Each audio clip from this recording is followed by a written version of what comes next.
Em 6 dias, Deus criou todas as coisas. Todas as coisas mesmo. Em 6 dias. Primeiro dia, a luz foi criada. E podemos dizer que a criação da luz aponta para a beleza, a maravilha, a glória, a pureza de tudo que Deus faz. Tudo que Deus faz, porque Ele é luz. Sétimo dia, o Senhor descansou. E então, a partir dali, a criação vai viver. E se nós percorrermos aquelas poucas páginas da criação, nós encontramos um Adão feliz, uma Eva feliz, uma criação feliz. Havia alegria, havia paz. Havia, portanto, a bênção de Deus sobre tudo e sobre todos, porque tudo que Deus faz é bom. E eles podiam se alegrar no Senhor. Mas você sabe o que aconteceu. Depois que a serpente, então, tentou Eva, o homem e a mulher caíram, pecaram contra o Criador, e tudo que nós hoje sofremos é consequência da entrada do pecado no mundo. As guerras, as doenças, a miséria, a maldade de toda a natureza e assim por diante. É quando então Deus vai mostrar a plenitude da sua justiça, da sua santidade, do seu amor, da sua bondade, e assim nós podemos citar todas as virtudes divinas. Porque ainda que o apóstolo Paulo venha a realçar o amor de Deus manifesto na cruz do Calvário e a justiça de Deus manifesta na cruz do Calvário, ele também nos mostra em cada entrelinha que todas as virtudes do Senhor estão presentes aqui. A cruz do Calvário mostra como as virtudes de Deus são extraordinariamente plenas. Plenas.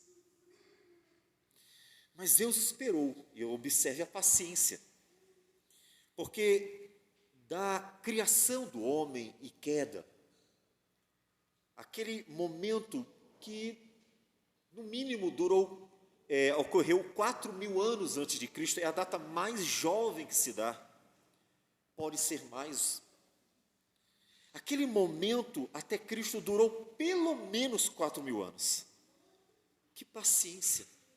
Portanto, observe que o plano de redenção, a história da redenção, a graça redentora, o operar de Deus, a redenção, mostra todos os atributos de Deus, inclusive a sua paciência. Mas o dia chegou. O dia de fato chegou. E nós queremos olhar para este dia. São 3 dias. É verdade que a criação fora feita em 6 dias.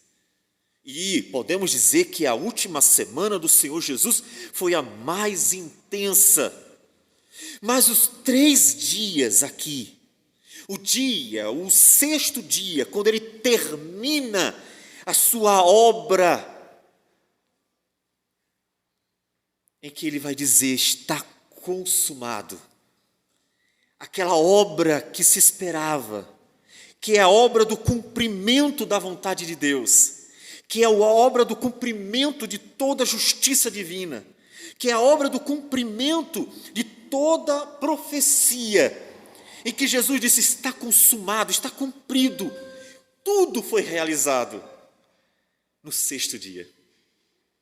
É interessante que é bem semelhante o que Deus mesmo disse quando terminou a criação.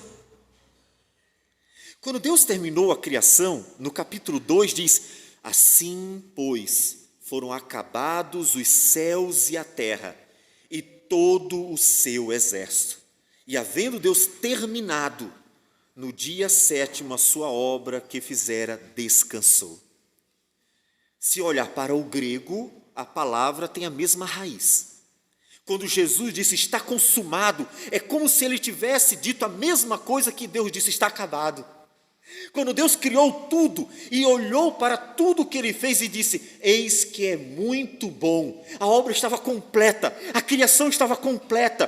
Tudo que Deus queria fazer, ele fez, e fez muito bom. Ele disse, está acabado, terminado, consumado. Jesus, quando terminou naquela cruz, tudo o que tinha que fazer, cumprindo cabalmente a vontade de Deus, ele disse as mesmas palavras de Deus na criação: está consumado, está completo.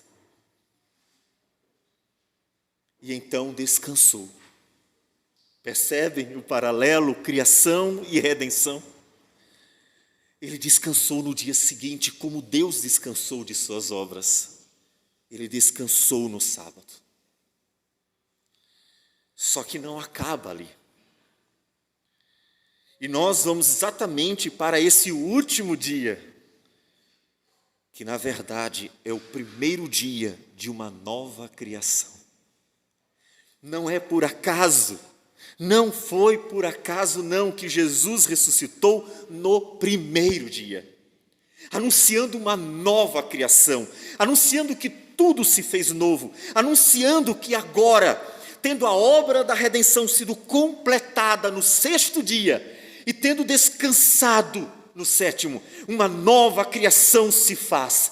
Algo novo acontece, algo novo a começar na sua vida, quando impactada pelo poder do Espírito, pelo poder da palavra, e que está sendo transformado de glória em glória, à imagem de Jesus, pelo Espírito Santo, como diz Paulo em 2 Coríntios 3,18.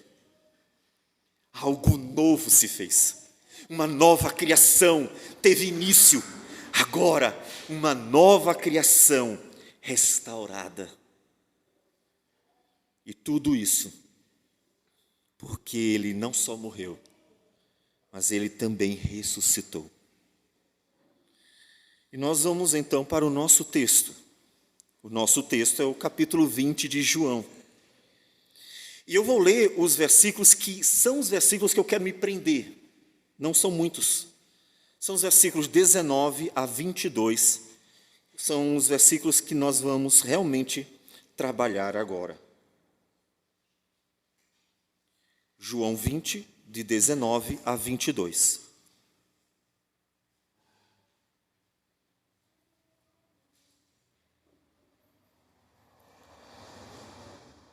E diz assim a palavra do Senhor. Ao cair da tarde daquele dia, o primeiro da semana, trancadas as portas da casa, onde estavam os discípulos com medo dos judeus, veio Jesus, pôs-se no meio e disse-lhes: paz seja convosco. E dizendo isto, lhes mostrou as mãos e o lado. Alegraram-se, portanto, os discípulos ao verem o Senhor. Disse-lhes, pois, Jesus outra vez: paz seja convosco. Assim como o Pai me enviou, eu também vos envio. E havendo dito isto, soprou sobre eles e disse-lhes: recebei o Espírito Santo. Senhor Deus amado, é tão bom ouvir a tua voz, ecoando poderosa pelo Espírito do Senhor que fala pela tua palavra. É tão bom ser confortado pelo Senhor, que fala ao nosso coração as tuas promessas e tudo aquilo que o Senhor realizou por meio de teu Filho em nosso lugar. É tão bom, Senhor, ver a cada domingo que o Senhor não esqueceu de nós, e que a tua fidelidade é de geração a geração, de eternidade a eternidade, e que, portanto, podemos continuar esperando firmes na certeza de que o Senhor voltará, o Senhor Jesus voltará. Portanto, fala conosco, Senhor, e fortalece a tua igreja, abençoa com a tua palavra, é o que nós te pedimos, em nome do Senhor Jesus. Amém, Senhor. Amém. Primeira coisa que é interessante a gente observar, que na verdade começa no primeiro versículo, é que o autor faz questão de ressaltar o dia da ressurreição de Cristo. Isso mostra que se cumpriu ao terceiro dia, porque a profecia era essa, ao terceiro dia ele ressuscitaria, mas a questão dele ressaltar ser o primeiro dia. Foi no primeiro dia da semana. Observe o versículo 1. No primeiro dia da semana, Maria Madalena foi ao sepulcro de madrugada, sendo ainda escuro, e viu que a pedra estava revolvida. Era muito cedo. Observe que já era o primeiro dia, mas ainda estava escuro. Ainda eram as 4, 5 horas da manhã. Ainda era muito cedo. E os anjos do Senhor já estavam ali de prontidão. E Jesus já tinha ressuscitado no primeiro dia da semana. Como eu disse, o autor faz questão de ressaltar, de destacar, realçar. Quando no versículo 19 ele repete, ao cair da tarde daquele dia. Ele poderia ter dito apenas isso, ao cair da tarde daquele dia, já entendemos, porque no final das contas, ele começou o texto dizendo que foi no primeiro dia da semana. Mas ele diz, no primeiro dia da semana, trancadas as portas da casa, estavam os discípulos com medo dos judeus. Todo aquele ambiente trouxe pavor a eles. Portanto, eles estavam muito confusos. Era o primeiro dia, algo novo se fez. A nova criação teve início, porque Cristo ressuscitou para que a criação possa ser restaurada por meio dele para a eternidade. Mas eles ainda não haviam entendido. O versículo 9 do capítulo 20 diz, pois ainda não tinham compreendido a Escritura, que era necessário ressuscitar ele dentre os mortos. E, portanto, eles estavam confusos. Aquela angústia, medo porque os judeus que mataram a Cristo poderiam também tentar matá-los. O medo dos judeus que fizeram tudo aquilo com Jesus, se de repente pegasse eles e fizesse a mesma coisa. Então eles estavam confusos, com medo, e ao mesmo tempo, com certeza, tinham uma certa expectativa. Porque Pedro e João, o apóstolo que escreve e não se identifica na carta, eles já tinham visto. Mulheres já tinham visto. Inclusive, falado com o Senhor Jesus. Portanto, era um misto de informações. Coisas que perturbavam eles e uma expectativa confusa, porque não sabiam exatamente o que esperar.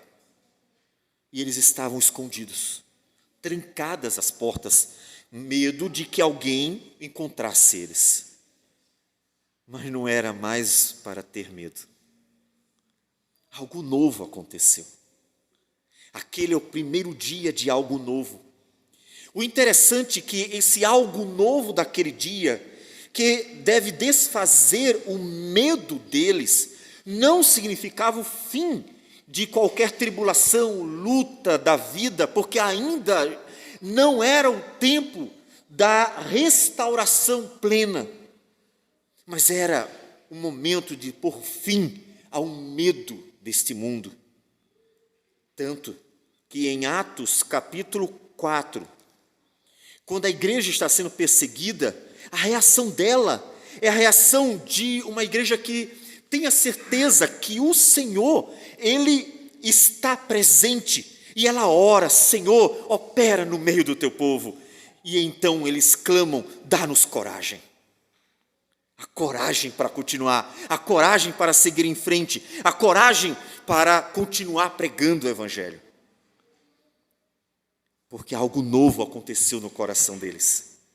Desses homens que estavam com medo dos judeus, mas que depois que viram a Cristo, andaram mais 40 dias com Cristo, então foram alvos do Espírito do Senhor, que no Pentecoste se manifestou abundantemente, mudaram o coração deles.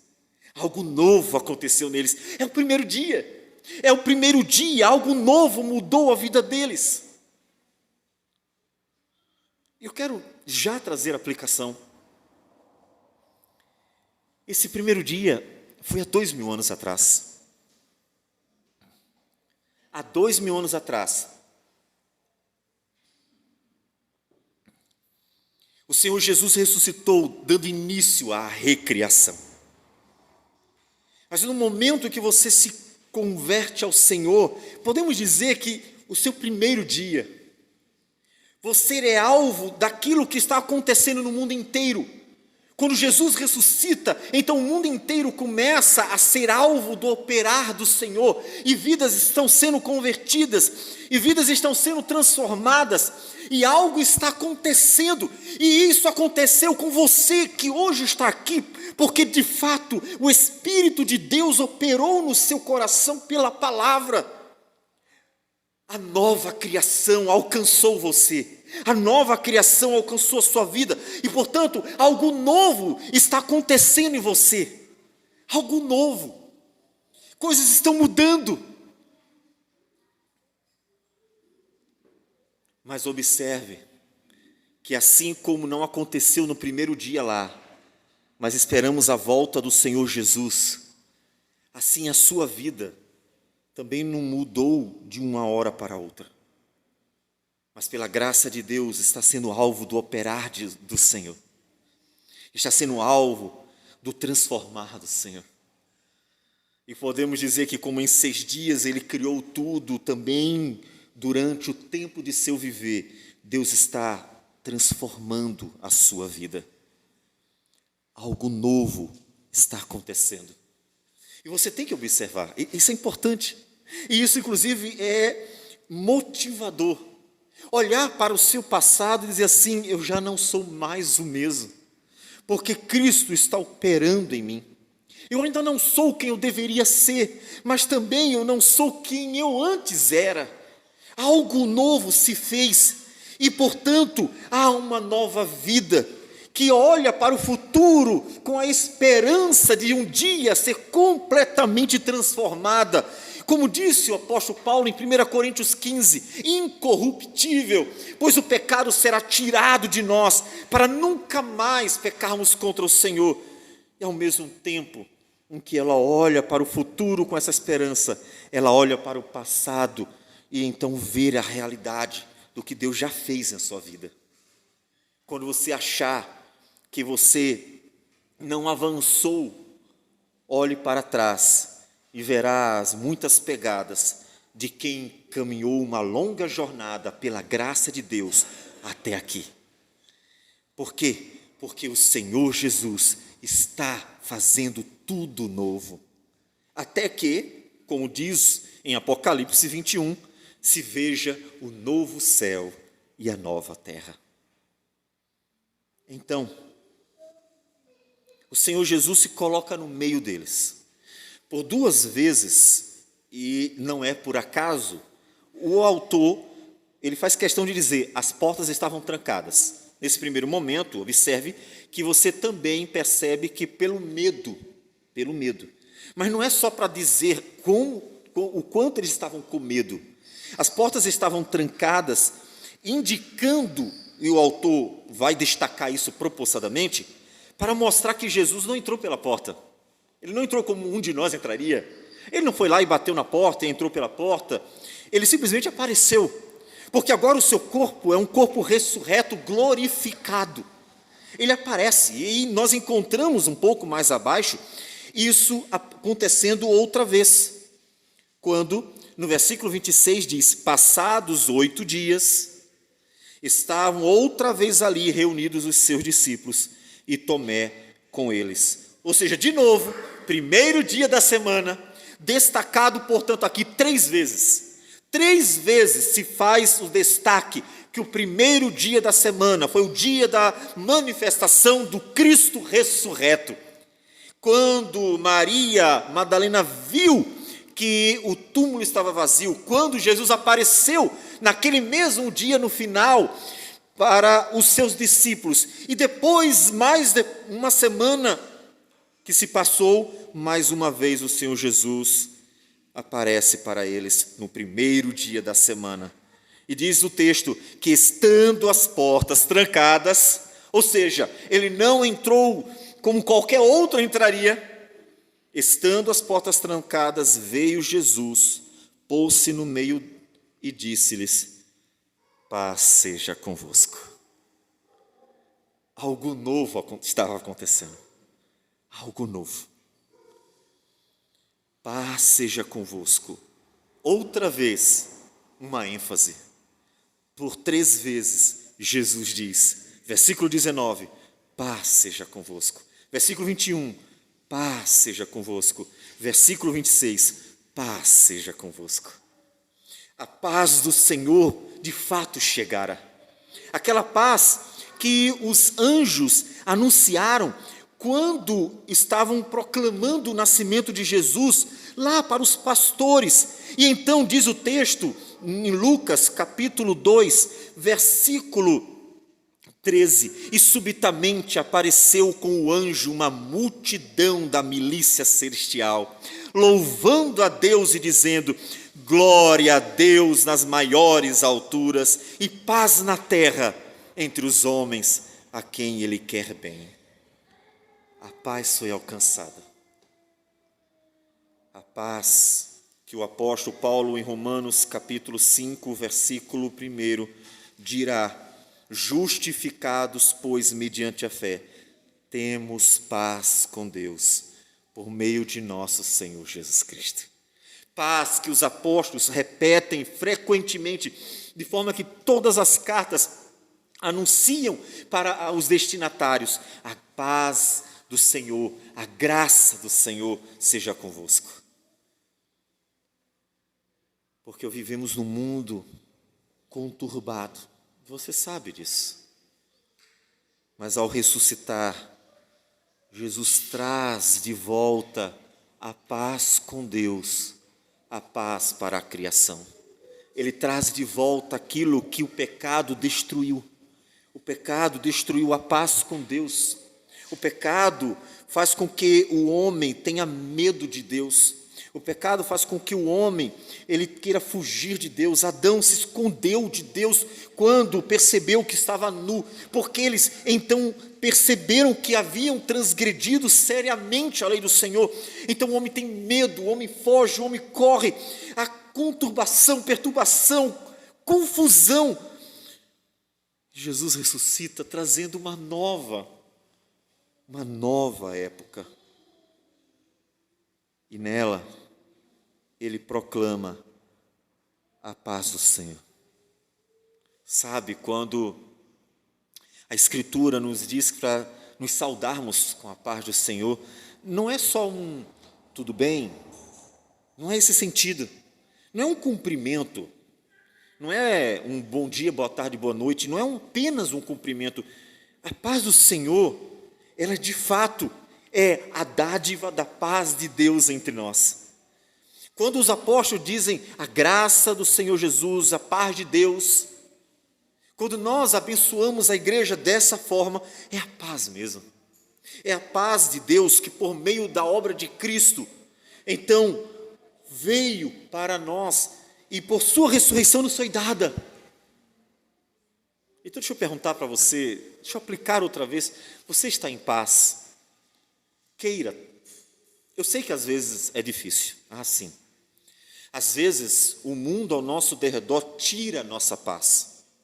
É verdade. Pode ser uma doença, pode ser um problema financeiro. Quem não já perdeu a paz por causa de finanças? Quem não ficou preocupado com a conta que tinha que pagar e não tinha o dinheiro para pagar?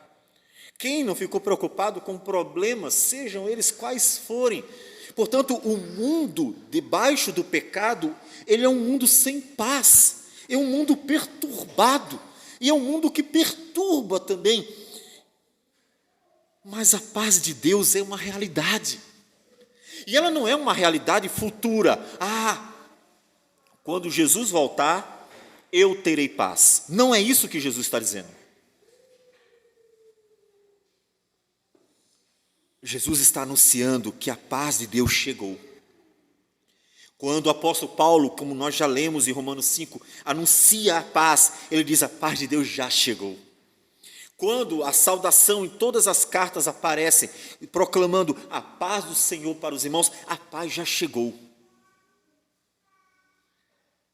Portanto, tenha paz. Quando o mundo perturbar você, coloque a sua vida diante do Senhor para que tenha paz. Observe bem atentamente o versículo que você conhece, eu sei que você conhece, que é o versículo de Filipenses 4, 6 e 7, que diz assim: não andeis ansiosos de coisa alguma, em tudo, porém, sejam conhecidas diante de Deus as vossas petições, pela oração e pela súplica, com ações de graça. Olha, quando por alguma razão o mundo tirar a tua paz, vai aos pés do Senhor. Quando por alguma razão as pessoas tirarem a tua paz, vai aos pés do Senhor. Porque a paz de Deus já nos foi dada. Não é uma promessa para o futuro, mas uma realidade para o presente. Porque ela nos foi dada pelo Cristo ressurreto, por aquele que pagou o preço da nossa redenção e, portanto, quitou a nossa dívida e estamos em paz com Deus. Por aquele que nos deu o seu Santo Espírito e que nos diz a palavra do Senhor, que é fruto do Espírito Santo, como diz Gálatas 5:22, o amor, a alegria e a paz. Uma realidade presente. Então, quando o mundo, as circunstâncias tirarem a sua paz, vai aos pés do Senhor. Ó Deus, os problemas estão tirando a minha paz, as pessoas estão tirando a minha paz, o mundo está tirando a minha paz. Então, coloca a vida diante do Senhor, porque na presença do Senhor há paz. É a paz do Senhor que Ele nos dá, é a paz de Deus que Ele nos dá. E, como nós temos que dar sequência no texto, o versículo 7 de Filipenses 4 diz exatamente isso.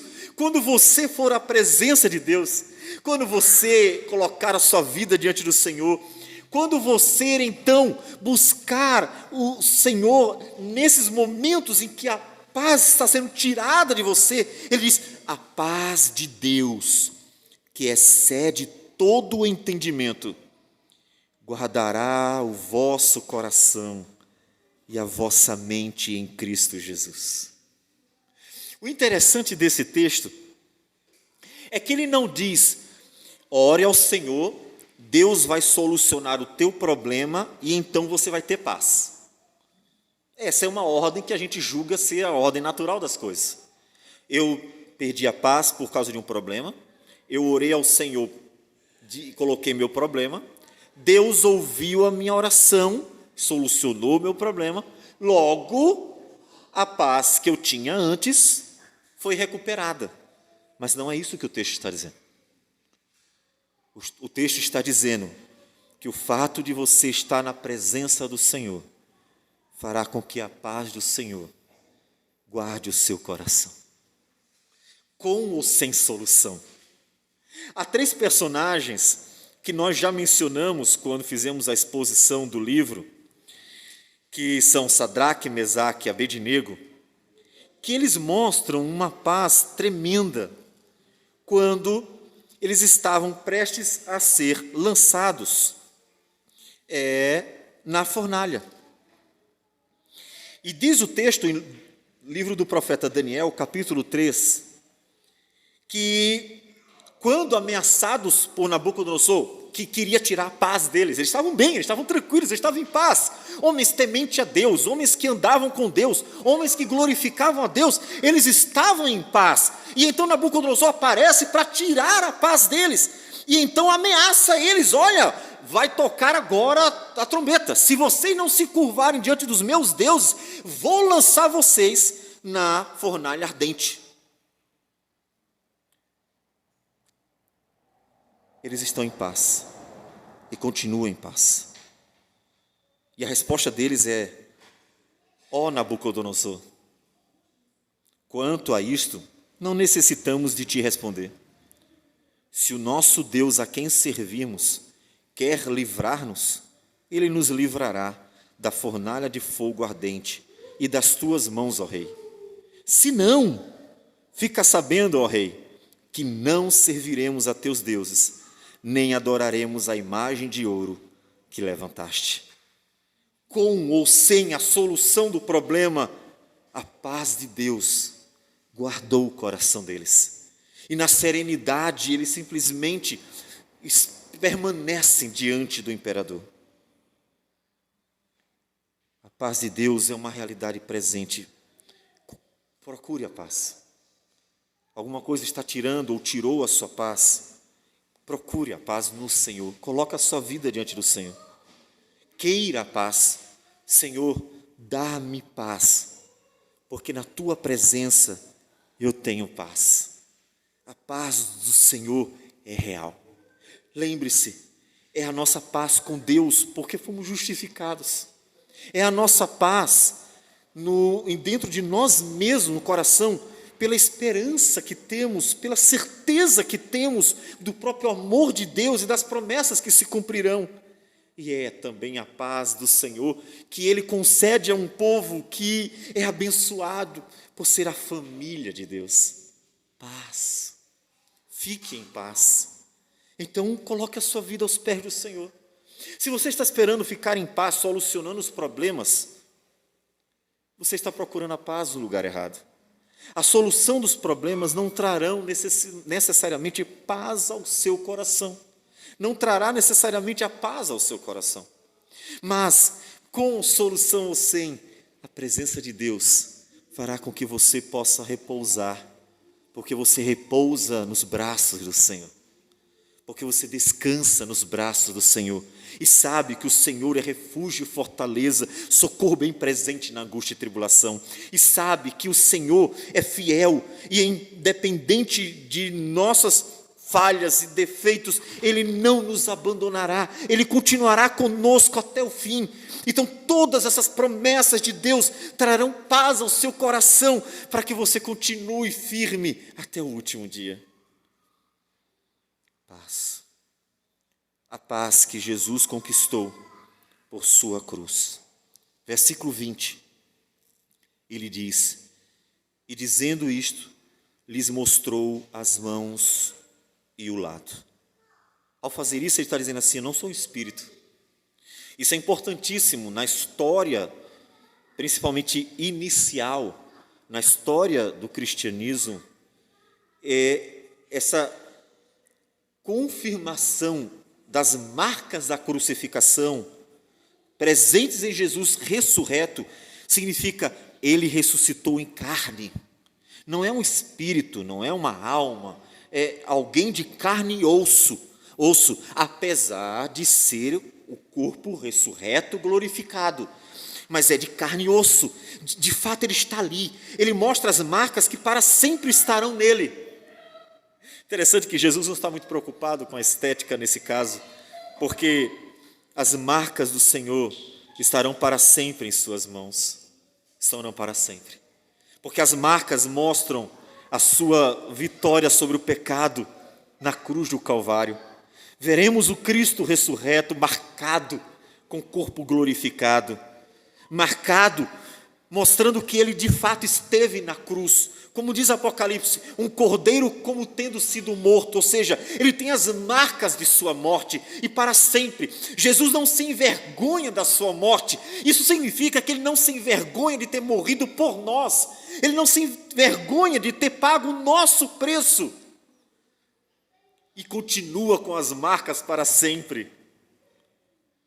Quando virmos o Senhor Jesus outra vez, quando Ele voltar, portanto, nós olharemos para as marcas e diremos: foi por nós.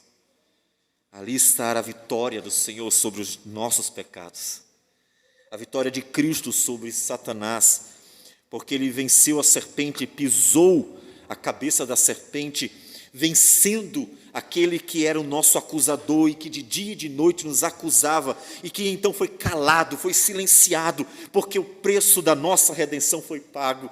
As marcas de Cristo para sempre estarão presentes, lembrando-nos que estaremos na eternidade, ou quando estivermos, nos lembrará que estamos ali, porque Ele pagou o preço, e nunca poderemos nos esquecer disso. Não foi o que eu fiz, nem foi o que você fez. Foi o que Ele fez. Foi a obra dEle. Ele mostra as marcas. É de fato um Cristo ressurreto. É aquele que morreu e ressuscitou de verdade. Eu, que já disse isso hoje, gostaria de trazer de volta isso à tona.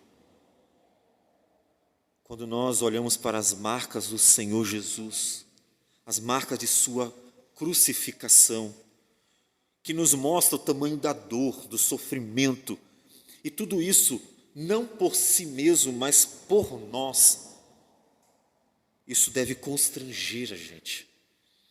Quando você pensar em desistir, quando você pensar em não dedicar a sua vida ao Senhor, quando você estiver num trabalho e pensar em fazer do seu jeito e não do jeito de Deus, quando você de alguma forma pensar em viver a vida para si mesmo, apenas para se satisfazer, então olhe para aquelas marcas na cruz e lembre que Ele não foi à cruz por si mesmo, mas por você. Então, sinta vergonha de si mesmo, sinta o constrangimento de ter diante de si alguém que deu a própria vida por você, para que você tenha pelo menos uma vida de gratidão. Gratidão em tudo. É a gratidão de quem come para a glória de Deus, de quem trabalha para a glória de Deus, de quem serve ao Senhor em todo o tempo, uma vida de gratidão. Lembre-se o que o apóstolo Paulo diz em Gálatas capítulo 2, versículo 20. Logo já não sou eu quem vive, mas Cristo vive em mim. Cristo vive em mim. E agora, esse viver que eu tenho na carne, vivo pela fé no Filho de Deus, que me amou e a si mesmo se entregou por mim. Por isso que Paulo não se cansava, por isso não desistia, e por isso perseverou até o fim. Faça o mesmo. Eles viram as marcas. Era real. Não era um espírito, não era um fantasma. Lembre-se de que quando Jesus veio por sobre as águas, e eles estavam no barco sozinhos, né? E Ele veio chegando, se aproximando do barco, os discípulos ficaram logo apavorados. É um espírito, é um fantasma. E ficaram com medo de que fosse, obviamente, aquilo. Jesus disse: calma, calma, sou eu que estou aqui. Eles, quando viram o Senhor Jesus, mostrou então as suas marcas, eles estavam diante do Mestre de fato e de verdade. Isso alegrou o coração deles. Alegraram-se, portanto, os discípulos ao verem o Senhor. Algo mudou, já não estavam mais com medo, já não estavam mais pensando no que poderiam sofrer, porque a alegria de ver o Senhor tomou conta do seu ser. Foi substituído o medo pela alegria, porque a alegria era maior do que o medo. É o que nós podemos dizer que será na eternidade. Quando a Bíblia diz que não haverá mais lembrança das coisas passadas, ela não está dizendo que quando Jesus voltar vamos esquecer tudo. Acabou-se, perda de memória para todo mundo, vamos viver como se fôssemos novas pessoas, quem não lembra de nada do que aconteceu na sua vida. Não é um milagre da amnésia, não. Quando ele diz que não haverá mais lembrança das coisas passadas, é como aconteceu aqui. Eles estavam com medo, eles estavam fugindo, eles estavam apavorados, porque poderia acontecer com eles o mesmo que aconteceu com Jesus, mas quando viram o Mestre, quando viram as marcas, quando ouviram sua saudação: paz seja convosco, paz, não mais medo, mas paz. Então a alegria foi tão maior, foi tão mais importante, tomou conta de fato de seu coração, que o medo já não importava mais. A nossa alegria na eternidade será tão grande, o nosso prazer em estar na presença de Deus será tão grande, a bênção do Senhor será tão grande, que ninguém vai mais estar pensando no que passou, não porque esqueceu e está com amnésia, mas porque não importa mais, porque todo sofrer ficará para trás, e então teremos toda a alegria para desfrutar na presença daquele que é a causa da nossa alegria. Observe, eles estavam alegres por verem o Senhor era a razão da alegria. Qual é a razão da sua alegria? É tão comum as pessoas procurarem a alegria nas coisas, a alegria no filme, a alegria na comida, a alegria no lazer, a alegria que nós podemos, de fato, ter em coisas que Deus mesmo nos proporciona. Afinal, a comida foi Deus quem fez, a criação toda é uma obra de Deus, mas nada disso era a razão da alegria deles. Pense nisso. Quando, e eu cito outra vez Gálatas 2:20, nos diz que o fruto do Espírito é amor, e em segundo lugar é alegria. Ele não está falando que o Espírito nos conduzirá a banquetes, lazer, diversão. Não. Quem está falando é um homem sofrido, apesar de estar no início do seu ministério, mas já marcado por lutas e desafios. Ele está nos falando que a alegria é o operar do Espírito Santo em nosso coração, nos dando alegria por pertencermos ao Senhor. Eles se alegraram por ver o Senhor. Por isso, em Filipenses, Paulo está preso e dizendo: alegrai-vos no Senhor. Outra vez vos digo, alegrai-vos. É uma alegria que excede o entendimento. As pessoas olharão para você e dirão: mas você não tem razão para estar em paz. Você não tem razão para estar alegre. Como é que você consegue? Os apóstolos, quando açoitados, humilhados e presos, cantavam. Paulo e Silas cantavam na prisão, cantavam. Eles poderiam estar murmurando, eles poderiam estar reclamando, eles poderiam estar fazendo qualquer coisa, eles estavam cantando, eles estavam louvando, eles estavam bendizendo a Deus. As pessoas com certeza estavam encantadas, impactadas, como aqueles dois homens que não cometeram crime algum, foram açoitados, foram humilhados e estão presos. Como esses dois homens podem estar cantando ao seu Deus, quando eles não tiveram nenhum benefício? Então, todos, depois que são soltos e correm para o apóstolo, quando todos têm a oportunidade, eles vão para aquele que estava em paz, para aquele que estava alegre. Portanto, eles impactaram a vida dos prisioneiros. Eles impactaram. Observe como a paz do Senhor e a alegria do Senhor, de fato, é para ser uma marca que seja evidenciada, uma marca que seja vista, não o sorriso apenas, mas uma marca que seja vista, ou marcas que sejam vistas pelo viver de alguém que realmente está feliz, está em paz, porque está com o Senhor. Está com o Senhor. Alegre-se no Senhor. Mas por que, pastor? A minha vida está difícil, financeiramente, saúde, problemas aqui, ali, acolá. O país está um caos, o mundo está uma confusão. Eu vou me alegrar em quê? Sim, de fato. É problema que não acaba mais. Todavia, você tem uma razão para se alegrar. E essa razão tem nome, se chama Jesus. Sabe por quê? Porque nele você sabe que Deus ama você, nele você sabe que tem uma esperança verdadeira, a esperança da vida eterna. Nele você tem a presença do Senhor. Ele está com você, Ele é real. Alegre-se, porque Ele, o Criador dos céus e da terra, o Redentor da criação, está contigo. Ele está contigo. Alegre-se. Eles se alegraram ao verem o Senhor. Obviamente, você precisará andar com Ele. Se você acha que está precisando de alegria, então eu preciso lhe dar um caminho, o desafio então busque mais ao Senhor. Busque mais. Coloque a sua vida diante do Senhor, para que você de fato possa andar com Ele, e com essa presença real, porque a Bíblia diz que a presença do Senhor é real. A ceia comunica a presença real do Senhor com a sua igreja. Com essa presença real, você possa se alegrar.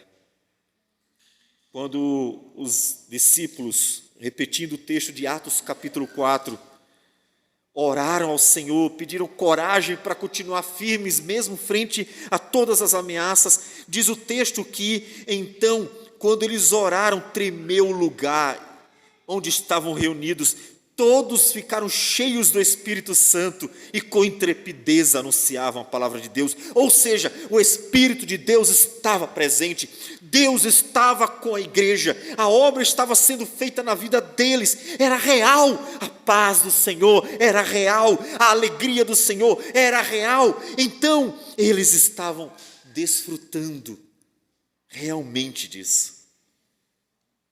Busca o Senhor. Você está precisando de paz? Está precisando de alegria? É fácil entender você, o mundo é complicado, mas existe um caminho para você, de fato, desfrutar da paz e desfrutar da alegria do Senhor. E se chama Jesus. Coloca a sua vida diante do Senhor, para que pelo Espírito Santo você tenha esse desfrute.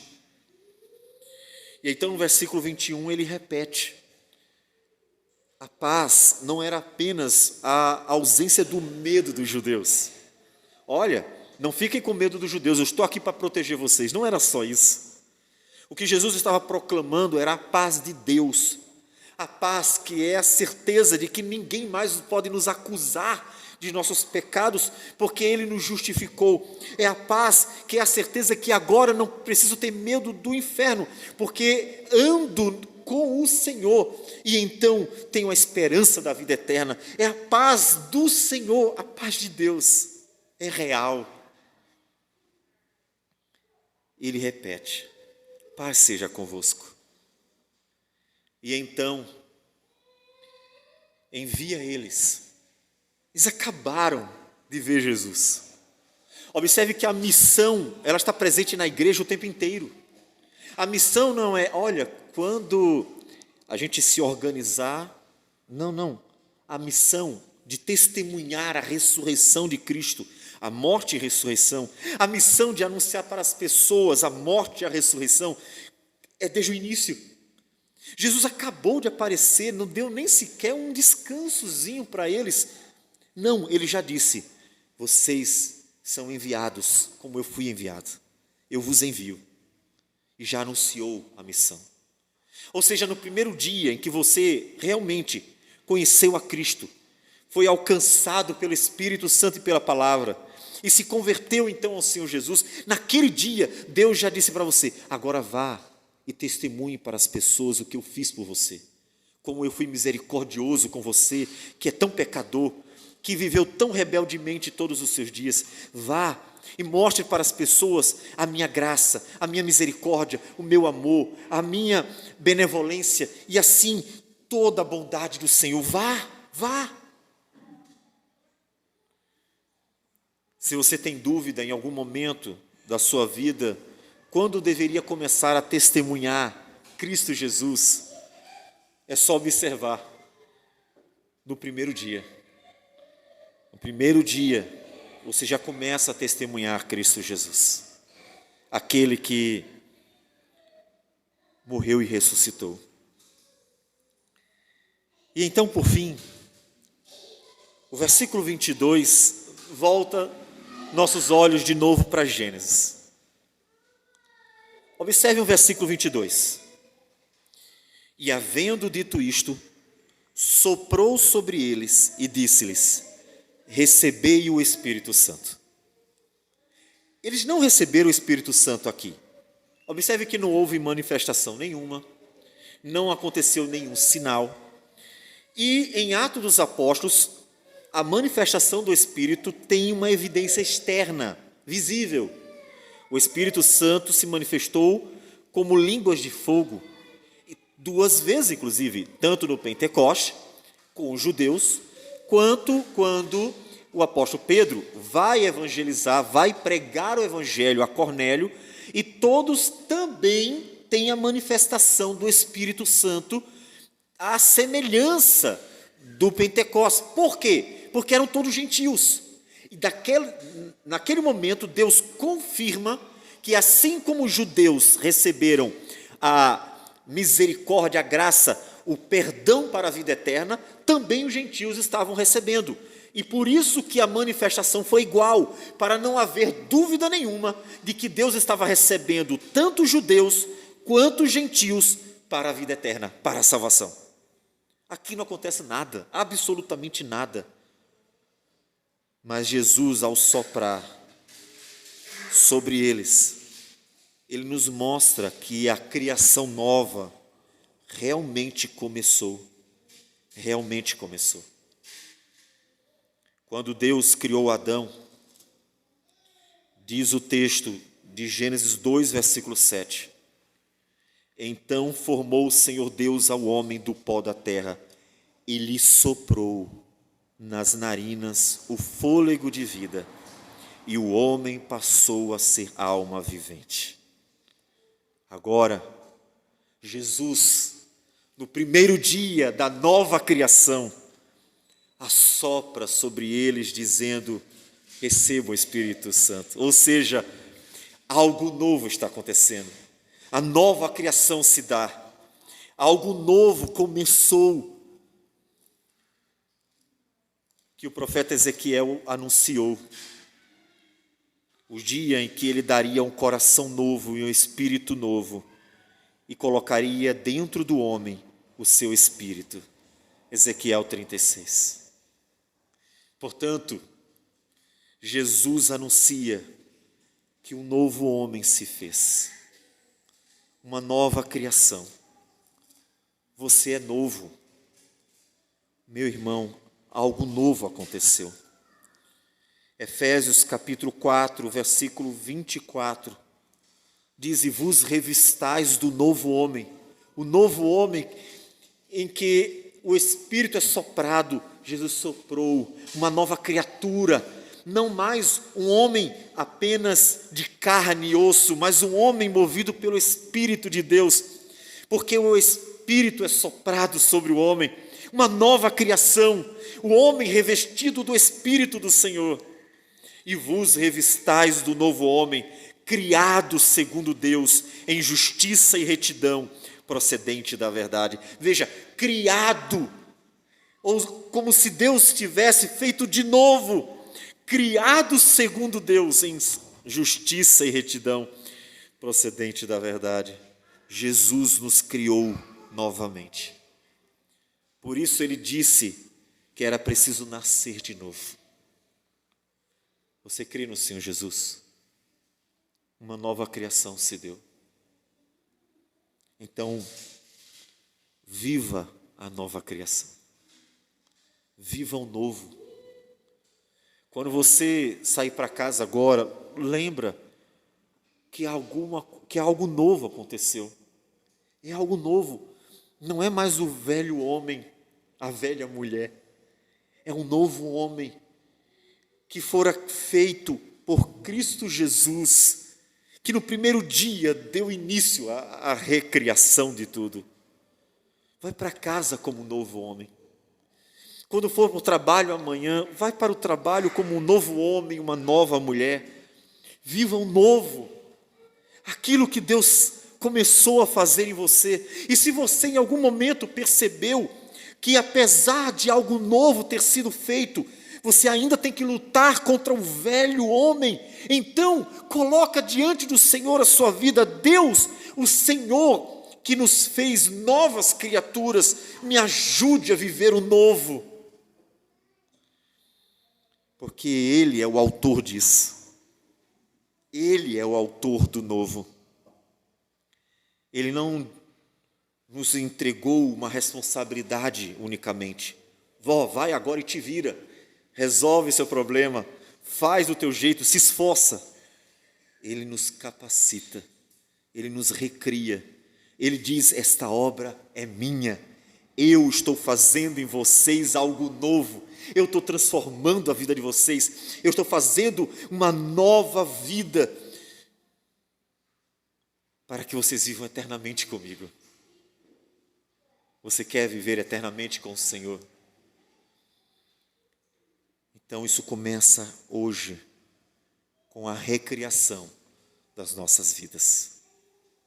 Então coloque a sua vida diante do Senhor. Nós celebramos todos os domingos a ressurreição de Cristo, a morte e ressurreição.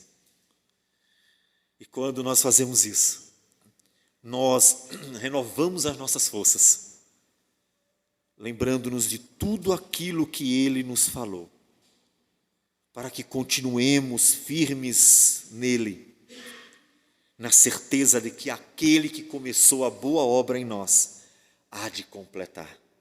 Essa esperança que Ele nos deu, aquele que começou a recriação de nossas vidas, há de completar, há de terminar. Assim como Ele disse lá no início, está acabado, está concluído. E na cruz do Calvário está consumado. Ele também voltará e finalmente completará a obra em nós.